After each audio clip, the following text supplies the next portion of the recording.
Mithila ITI के YouTube channel पर आप सभी छात्रों का स्वागत है। वीडियो को लाइक और चैनल को सब्सक्राइब कर साथ ही बेल आइकन को जरूर दबाएं ताकि समय समय पर आपको नोटिफिकेशन मिलता रहे। पिछली क्लास में हम वर्क्स ऑफ कैलकुलेशन के सिलेबस के बारे में बताए थे। उसका फर्स्ट टॉपिक था इकाई। यूनिट्स के बारे में आज हम आपको बताएंगे कि यूनिट्स क्या है। यूनिट इकाई किसी भी भौतिक राशि को मापने तौलने के लिए माना गया मानक माप स्टैंडर्ड वैल्यू उसकी इकाई कहलाती है। मतलब किसी भी चीज को आप मापते तौलते हैं। तो जैसे आपको सपोज करते हैं कि आपको चावल लेना है, तो आप क्या करते हैं कि 1 केजी चावल चाहिए। वहां तो आप ये नहीं कहते हैं कि 1 लीटर चावल चाहिए। तो मानक माप जो है हमको पता होना चाहिए कि चावल लेते वक्त में मुझे क्या करना है। और यदि हम लिक्विड लेते हैं, सपोज यदि हम तेल लेते हैं, तो हम उस वक्त में लीटर का यूज करें। इसलिए हमको यूनिट की जानकारी जो है होनी चाहिए। इकाइयों का वर्गीकरण, classification of units. Classification of units जो है उसको 2 पार्ट में बांटा गया है।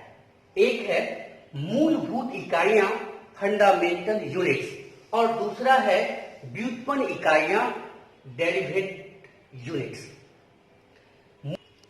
ड्राइव यूनिट्स, व्युत्पन्न इकाइयां, मूलभूत इकाइयां जिसको फंडामेंटल यूनिट्स कहते हैं। यह मूल इकाइयों की इकाई है। मूल राशियां जैसे लंबाई, द्रव्यमान और समय आदि। मूल फंडामेंटल जो यूनिट्स होते हैं वैसे 7 होते हैं। उस फंडामेंटल जो यूनिट 7 होते हैं वो स्वतंत्र होते हैं, फ्री होते हैं। उनमें किसी चीज का इन्वॉल्वमेंट नहीं होता है। लेकिन यदि हम व्युत्पन्न इकाई की बात करें तो इसमें 2 या 2 से अधिक मूल इकाइयों से बनी होती है। तो ये क्या है?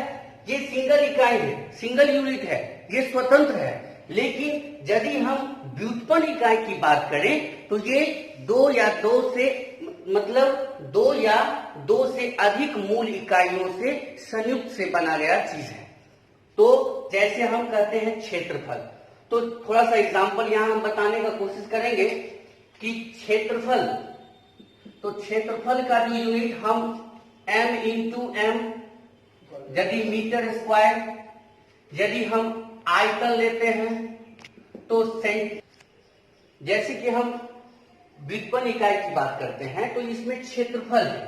तो क्षेत्रफल का यदि मीटर इंटू मीटर, तो दैट मीन्स मीटर स्क्वायर, यहां पर 2 यूनिट यहां देखने को मिल रहा है। यदि हम आयतन की बात करें तो आयतन में metre into metre, that means metre cube हो गया। तो यहां पर 3 यूनिट आपको देखने को मिल रहा है। तो हम इससे इसलिए कहते हैं कि 2 या 2 से अधिक मूल इकाइयों का जो मिश्रण है उससे जो तैयार होता है वही आपका व्युत्पन्न इकाई कहलाता है।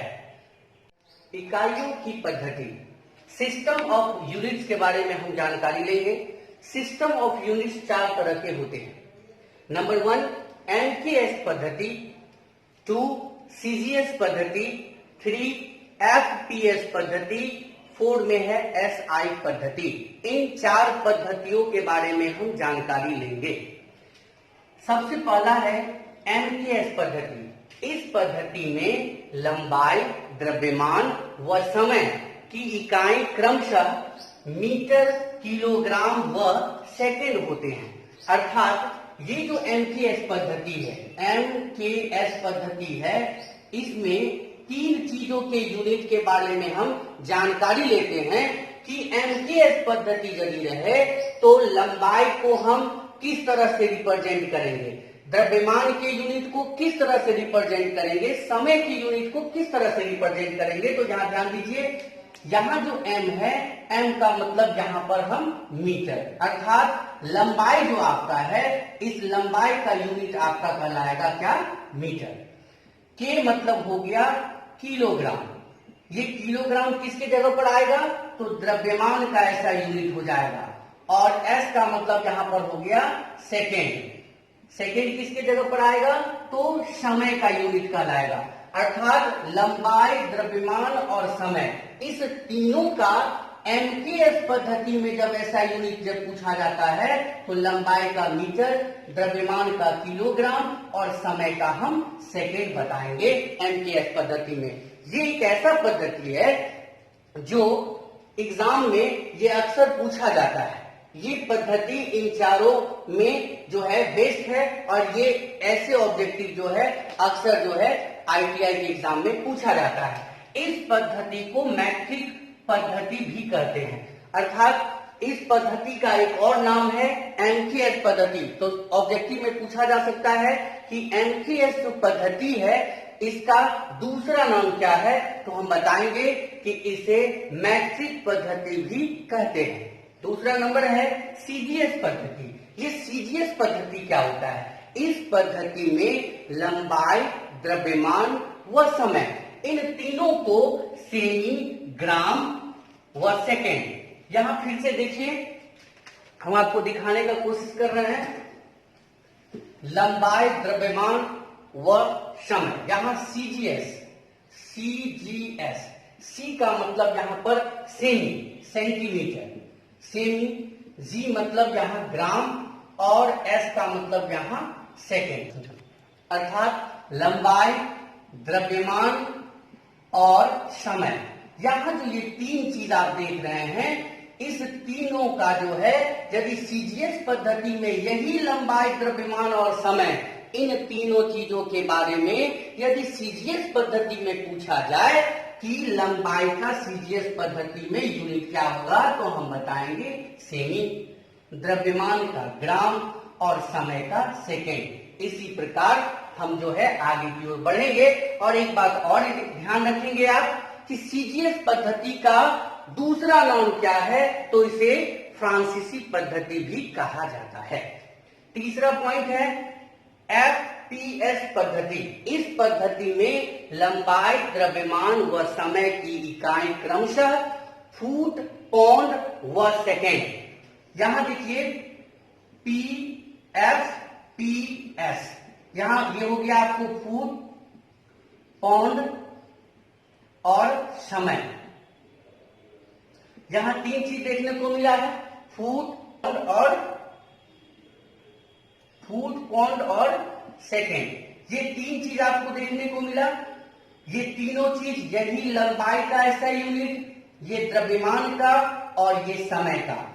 तो एफपीएस यूनिट में, एफपीएस पद्धति में यदि पूछा जाए कि इसका जो है ऐसा यूनिट क्या होगा लंबाई का, तो हम इस तरह से रिप्रेजेंट करेंगे। वैसे तो तीन ही हम यूनिट के बारे में, हम इस पद्धति के बारे में जानने का कोशिश करते हैं, समझते हैं, लेकिन एक और पद्धति हमने लिखा है एसआई पद्धति। ये पद्धति जो है पिछले क्लास में हम लोग चर्चा किए थे कि मूल पद्धति 7 होते हैं। वो मूल पद्धति जो 7 होते हैं, इन 7 मूल पद्धति को एसआई पद्धति में रखा गया है और इसी पद्धति को ही हम अंतर्राष्ट्रीय पद्धति भी कहते हैं।